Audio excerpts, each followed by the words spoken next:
Halo, selamat berjumpa. Salam sehat dan salam sejahtera selalu. Bersama saya, Bu Susi, dari Grup Riset Kopi for Social Welfare Universitas Jember. Kali ini saya masih akan berbincang tentang kopi, khususnya tentang bagaimana kopi memproteksi kesehatan tubuh kita.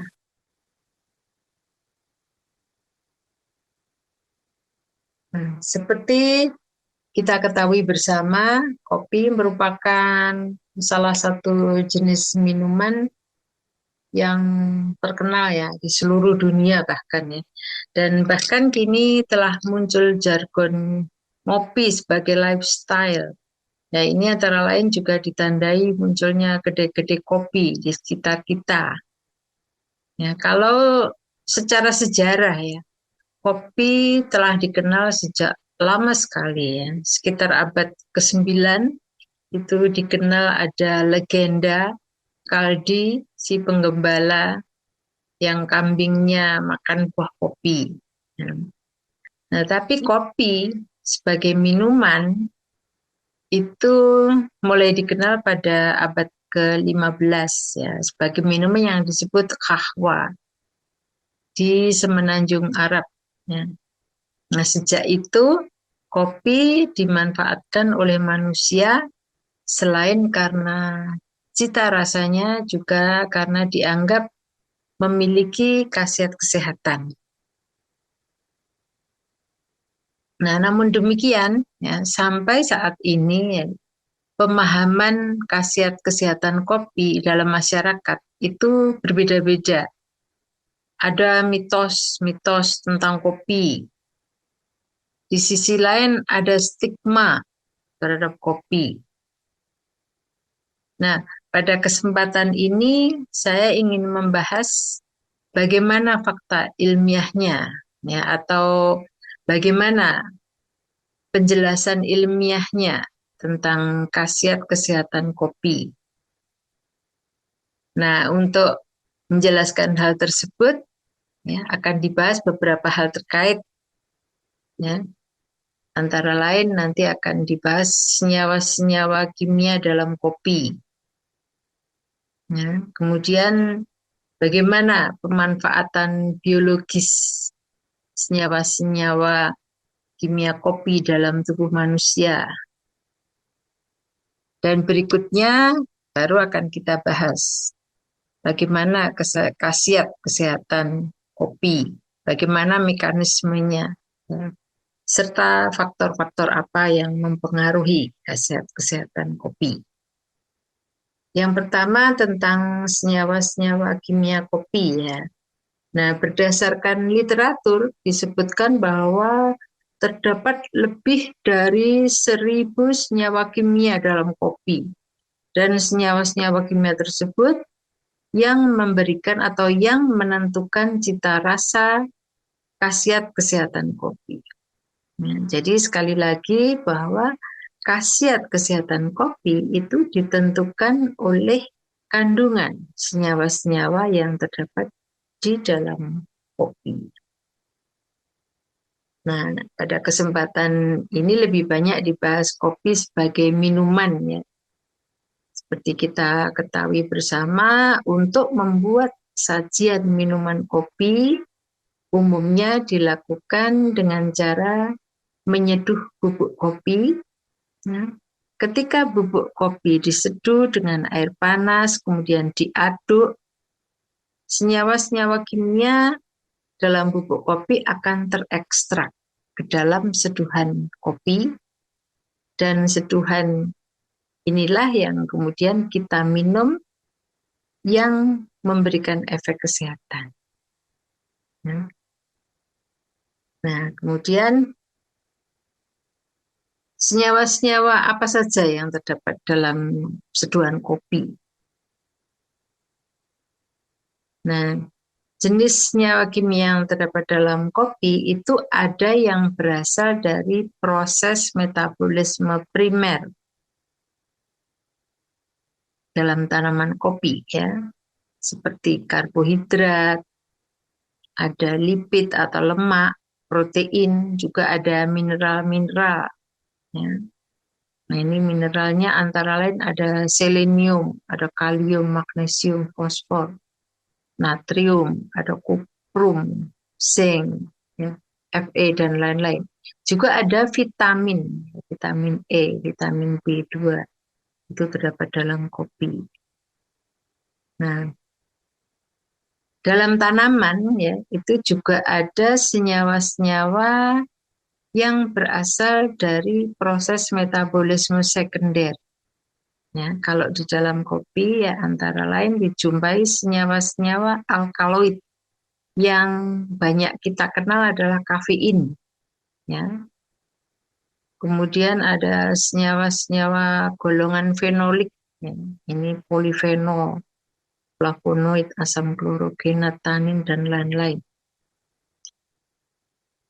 Nah, kemudian ada di dalam kopi ya, ada senyawa-senyawa yang terbentuk karena proses sangrai atau roasting ya, seperti hidrokarbon, aromatik siklik. Kemudian ada melanoidin ya, yang kita ketahui ini memberikan warna coklat hitam pada kopi ya.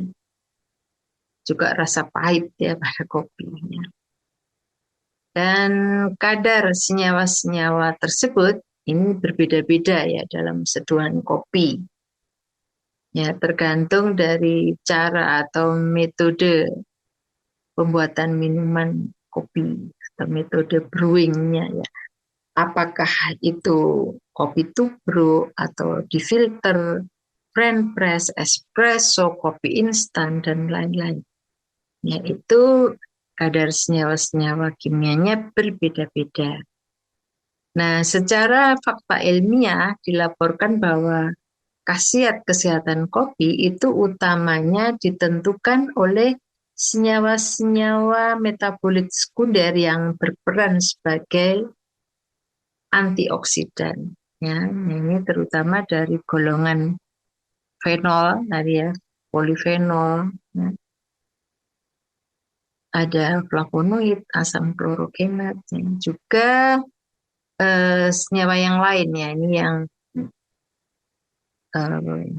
sekarang banyak dibahas tuh selenium. Kopi mengandung selenium yang juga bisa berperan sebagai antioksidan.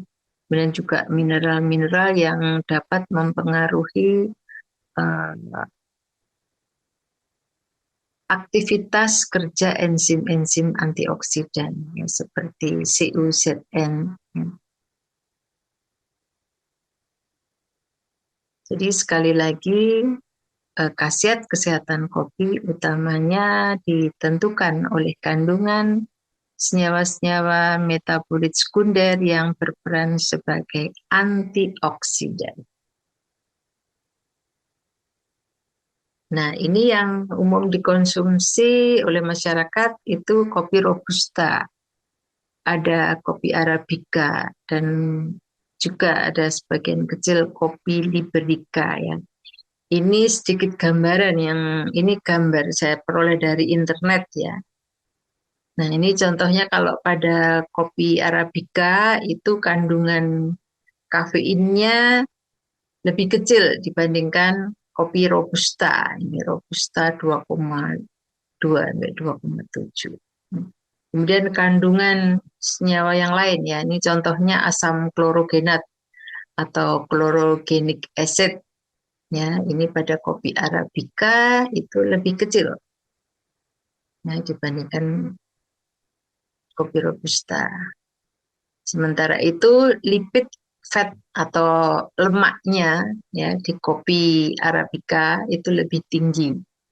Juga sukrosenya itu lebih tinggi di Arabica dibanding dengan kopi Robusta.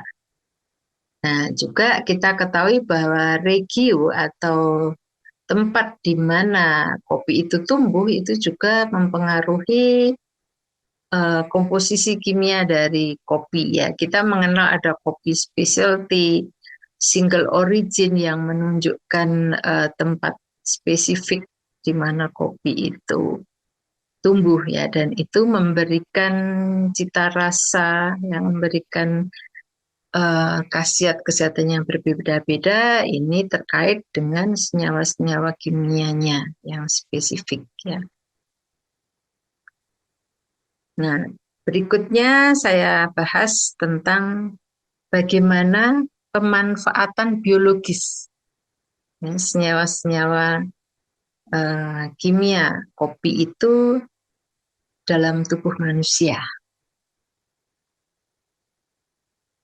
Kalau dalam bahasa medisnya itu bioavailabilitas atau bioavailability. Ya.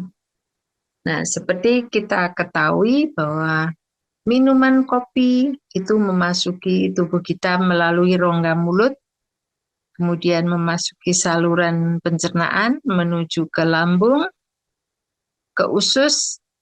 Ya. Nah, di dalam usus inilah ya senyawa-senyawa kimia kopi tersebut diserap atau diabsorpsi. Nah, kemudian akan dibawa ke sirkulasi darah, ke aliran darah untuk didistribusikan ke organ-organ tubuh kita, ke organ, ke jaringan, dan ke sel. Ya. Nah, di dalam sel itulah nanti senyawa-senyawa ini akan memodulasi, akan mempengaruhi berbagai aktivitas. Ya, mungkin aktivitas metabolisme, aktivitas kognisi, aktivitas sistem imun, juga mempengaruhi produksi senyawa-senyawa oksidan, radikal bebas, mempengaruhi proses inflamasi, ya, dan lain-lain. Nah, jadi selama proses absorpsi itu tidak semua ya, atau tidak seluruh senyawa kimia dalam minuman kopi itu dapat diserap oleh tubuh kita.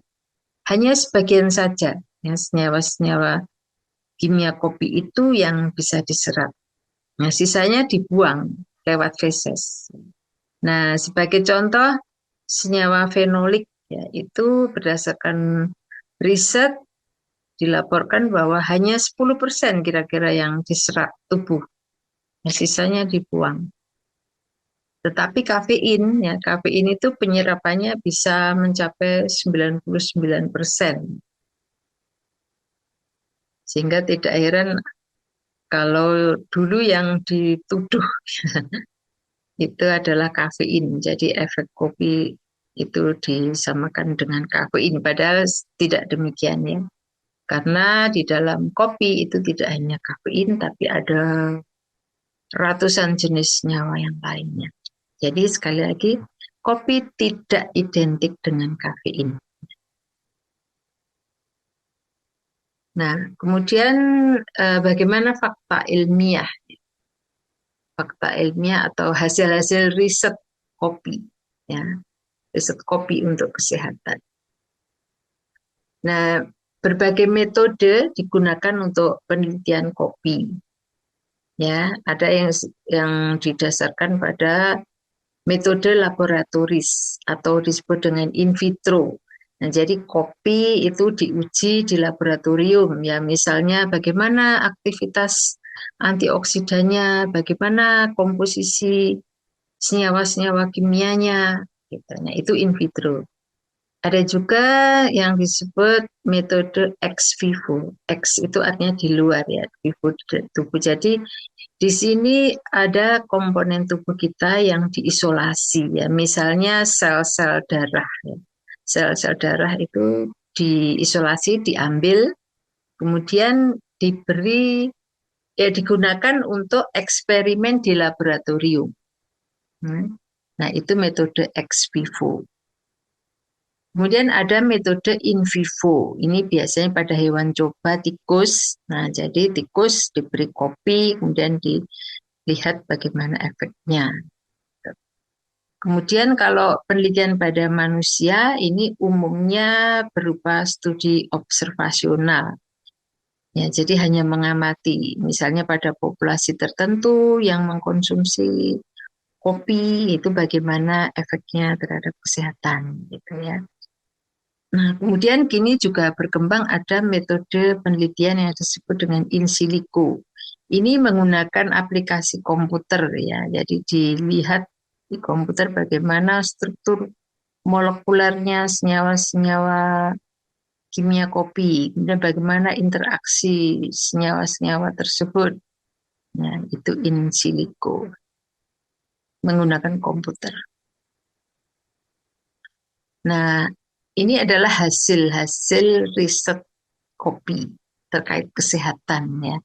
Antara lain diketahui bahwa kopi merupakan antioksidan, ya, memiliki khasiat sebagai antioksidan, antiinflamasi, memproteksi DNA, memproteksi kesehatan kardiovaskuler ya, atau jantung koroner, memproteksi terhadap diabetes mellitus tipe 2, menghambat Parkinson, ya, menghambat Alzheimer.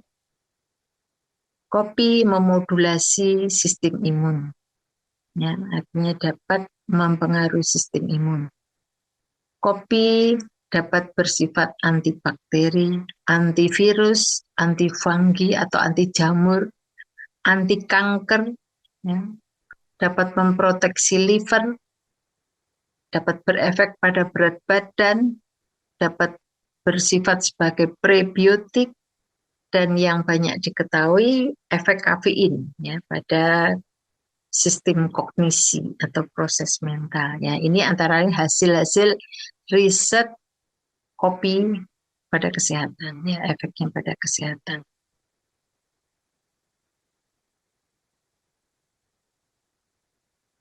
Nah, berikutnya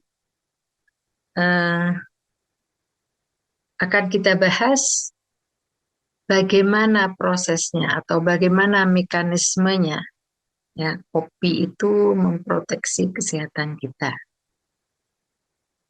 Nah, secara umum ini diketahui bahwa proses terjadinya berbagai macam penyakit itu terkait dengan proses yang disebut dengan oxidative stress atau stres oksidatif. Nah, penjelasannya secara garis besar bagi berikut ya. Nah, ketika ada stimuli patologis atau stimuli dari agen atau bahan-bahan asing yang menginfeksi atau memasuki tubuh kita, ya, nah, agen asing tersebut bisa berasal dari agen biologikal seperti bakteri, virus, jamur, parasit ya, atau bisa juga berasal dari agen-agen kimia beracun ya, atau agen-agen yang lainnya. Ya. Nah, secara alamiah tubuh kita diperlengkapi dengan sistem pertahanan tubuh atau sistem imun ya, untuk melawan agen-agen asing yang menginfeksi atau yang akan memasuki tubuh kita. Nah, selama proses terjadinya respon imun tersebut, tubuh kita akan menghasilkan senyawa-senyawa oksidan atau radikal bebas yang sebenarnya bertujuan untuk melawan agen asing yang memasuki tubuh kita.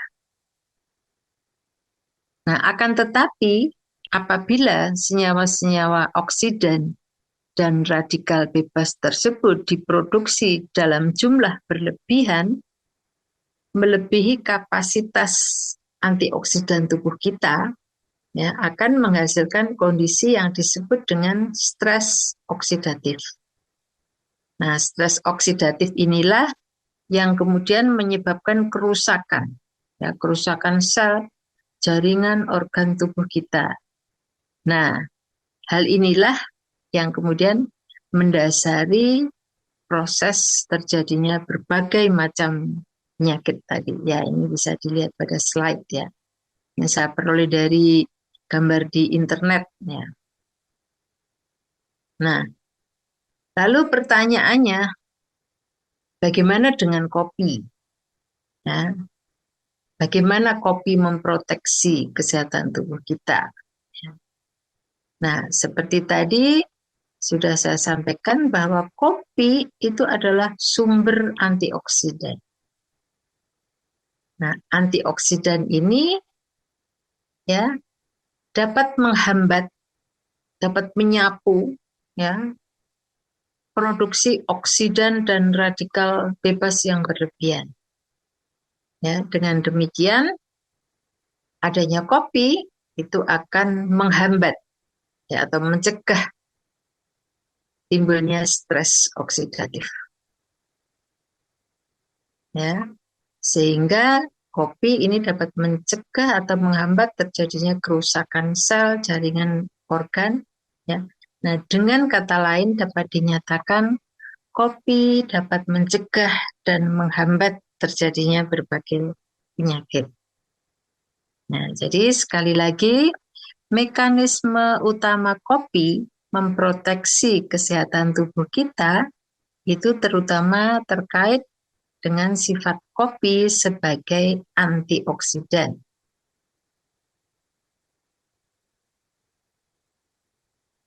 Nah, sebelumnya efek kesehatan kopi yang banyak dikenal adalah efek kafein ya. Nah, seperti kita ketahui bahwa kafein dapat mempengaruhi proses kognisi dalam otak ya sebagai stimulan, kemudian juga untuk meningkatkan kewaspadaan, alertness ya. Nah, tapi belakangan juga dilaporkan kafein itu dapat bersifat sebagai antioksidan, juga dapat berefek memperlebar bronkus ya pada paru-paru kita ya, dan efeknya ini memang dipengaruhi oleh dosis. Ya, jadi pada dosis yang direkomendasikan kafein yang terdapat dalam kopi itu bermanfaat baik ya. Nah, ini ada dosis yang direkomendasikan ya. Jadi konsumsi reguler biasanya kita minum secangkir, 2 cangkir itu kurang lebih mengandung 200 miligram kafein. Ya, ini untuk per hari segitu ya. Nah, konsumsi maksimal itu tidak boleh lebih dari 400 miligram. Ya. Untuk wanita hamil menyusui kurang dari 200 miligram per hari. Nah, ini yang konsumsi maksimal tuh kurang lebih setara dengan 3 cangkir ya, 3 atau 4 ya. Jadi tidak boleh lebih dari 4. Karena kalau dosisnya berlebihan, kafein berlebihan, itu pada orang-orang tertentu ya, apalagi yang sensitif kafein itu dapat berefek negatif ya, menyebabkan denyut jantung meningkat, bisa menyebabkan mual, insomnia, sakit kepala, dan lain-lain. Jadi sekali lagi harus diperhatikan dosisnya. Ya, tidak boleh lebih dari 3 atau 4 cangkir itu sudah maksimal. Juga tadi sudah kita sebutkan bahwa penyeduhan, ya metode penyajian kopi itu juga berpengaruh terhadap kafeinnya. Ya. Nah ini juga saya dapatkan dari jurnal ya, berbagai jenis sediaan itu kandungan kafeinnya berbeda-beda. Nah, espresso kita tahu tuh paling tinggi kafeinnya. Nah, jadi kita bisa ngukur lah, ini sehari aku minum espresso sekali, 2 kali, nah berapa cangkir, nah itu bisa kita kira-kira seberapa kafeinnya. Nah, kemudian kita juga mengenal ada mitos, ada stigma ya terkait dengan kopi. Nah, misalnya kopi, jangan minum kopi karena dapat menyebabkan jantung berdebar, gitu kan? Ada kan yang seperti itu ya. Nah, fakta ilmiahnya bagaimana? Fakta ilmiahnya hal tersebut tuh hanya terjadi pada orang-orang tertentu saja yang sensitif kafein atau pada orang yang mengkonsumsi kopi dalam jumlah berlebihan. Ya. Kalau pada dosis yang direkomendasikan dan mengkonsumsi dengan cara yang benar, kopi itu menyehatkan, ya, bermanfaat positif bagi kesehatan. Kemudian ada stigma yang lain ya dalam sebagian masyarakat ya. Jangan minum kopi dengan rokok. Ya, itu tandemnya ya. Karena bisa meningkatkan risiko serangan jantung. Nah, begitu kan? Nah, bagaimana fakta ilmiahnya? Ya. Jadi secara ilmiah bukan karena kopinya, ya. Kopi justru menyehatkan pembuluh darah jantung. Ya, ini kebetulan penelitian saya sendiri juga mendapatkan demikian. Ya, konsumsi kopi dalam jumlah yang direkomendasikan justru baik untuk kesehatan pembuluh darah jantung. Ya. Nah, jadi rokoknya yang menyebabkan apa yang memiliki dampak negatif yang dapat meningkatkan risiko serangan jantung. Ya, karena di dalam rokok itu terkandung senyawa-senyawa beracun. Ya, juga radikal-radikal bebas dalam jumlah yang besar. Dan inilah yang dapat menyebabkan stres oksidatif dan menyebabkan terjadinya berbagai macam penyakit. Nah, jadi sekali lagi minum kopi itu dalam dosis yang direkomendasikan bermanfaat baik. Nah, berikut adalah tips minum kopi yang menyehatkan. Minum kopi sebaiknya cukup 1-2 cangkir per hari. Minum kopi sebaiknya sesudah makan. Ini terutama bagi orang-orang yang lambungnya sensitif atau yang memiliki problem lambung. Tetapi apabila dikonsumsi sesudah makan, itu biasanya aman. Kemudian mengkonsumsi kopi sebaiknya pada pagi atau siang hari. Ini juga pada orang-orang tertentu minum kopi itu bisa menyebabkan insomnia. Jadi kalau minumnya itu sore hari bisa menyebabkan tidak bisa tidur. Ya. Tapi hanya pada orang-orang tertentu. Ya. Nah, kesimpulannya, kopi adalah minuman sehat. Pemanfaatan kopi untuk kesehatan ini adalah untuk pencegahan penyakit, untuk pemeliharaan kesehatan, untuk suportif atau pemulihan ya yang baru menderita sakit. Kemudian faktor-faktor yang mempengaruhi efek kesehatan kopi antara lain jenis kopi atau sediaan kopi. Tadi sudah kita bahas ya.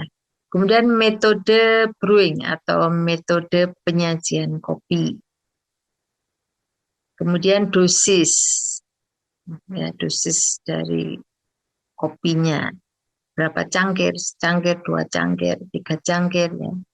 Kemudian frekuensi, seberapa sering. Ya. Pagi, siang, malam, ya 2 cangkir, 2 cangkir, nah itu frekuensi. Kemudian waktu konsumsi. Jadi itu adalah faktor-faktor utama yang mempengaruhi efek kesehatan dari kopi. Mungkin yang lain nanti kalau dikombinasi dengan bahan yang lain gimana? Ya, misalnya dengan gula, dengan susu, dan lain-lain. Ini tentunya juga akan mempengaruhi efek kesehatan dari kopi. Mungkin bisa kita bahas pada video yang berikutnya ya. Nah, mungkin itu sedikit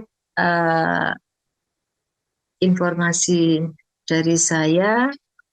Terima kasih atas perhatiannya. Salam sehat, sampai bertemu kembali pada video berikutnya.